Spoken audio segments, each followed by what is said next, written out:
Insecure individuals at work often reveal themselves through subtle behaviors that undermine others. For instance, they may avoid celebrating the accomplishments of their peers, refusing to share credit, or even claiming credit for work they did not do as their own. Psychologically, these actions stem from deep-seated fears of inadequacy, as described by Alfred Adler's inferiority complex. Such individuals compensate by tearing others down to mask their own perceived shortcomings.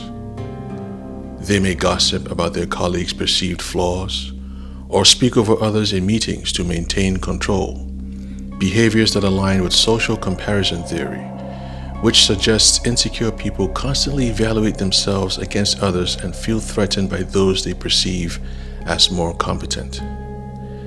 Their need to control conversations and dominate decisions reflects an internal struggle to retain power and influence, behaviors linked to narcissistic vulnerability.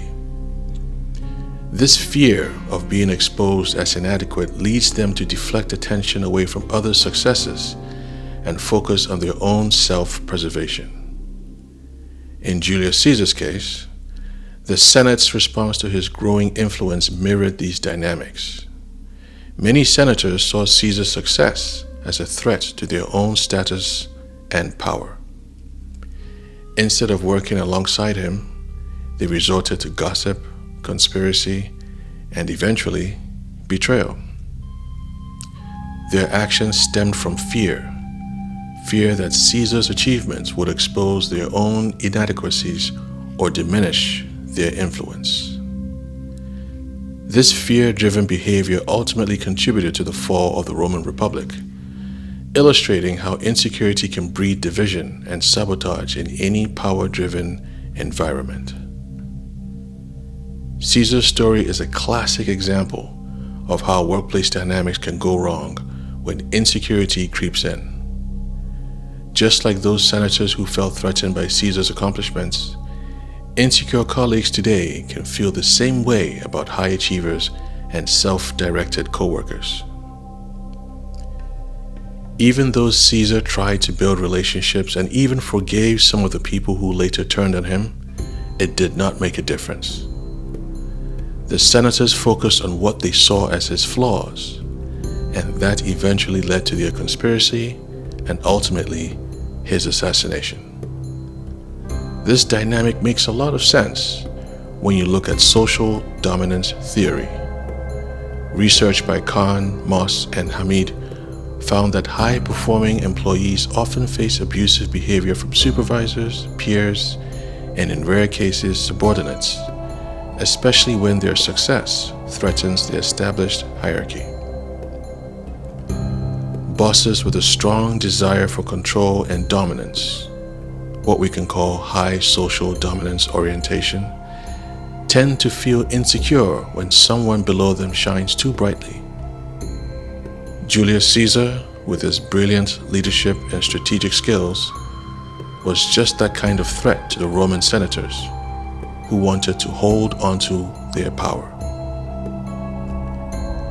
This theory helps explain why some superiors, and even some influential peers, resort to bullying to keep their status intact.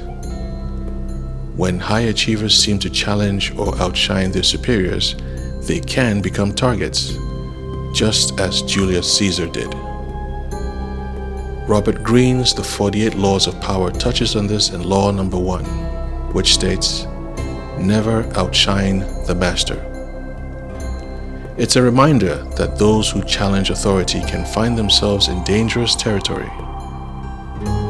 Julius Caesar's story has been told and retold in books, movies, and TV shows because it speaks to universal themes like power, ambition, betrayal, and the darker sides of human nature.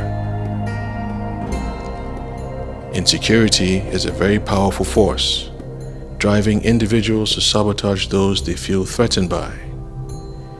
In the next video, we'll break down the different types of bullying behaviors that arise from these dynamics. Thanks for watching. What did you think?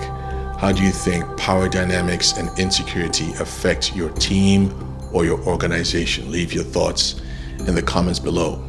And again, friendly reminder that this video series I'm doing on workplace bullying is based on a 5-part article series that I wrote and published on both my blog, hickamsdictum.com, and also on LinkedIn, okay? So if you're on LinkedIn, I encourage you to log onto that platform and join the conversation, okay? I'll put links to my articles below in the description of this video. Join the conversation. There's already a lively discussion happening. People are sharing their points of views. So join the conversation. The only way we fix bullying is by talking about it, okay? And spurring action. So join the conversation, share your thoughts, and let's tackle this issue together, okay? My name is Ben. This is Hickham's Dictum. I wish you the best. I hope you can subscribe. Please hit the bell and subscribe to the channel. Thank you again for your support. I wish you nothing but the best. I hope you stick around for the next video in this series. Take care, be blessed, and peace.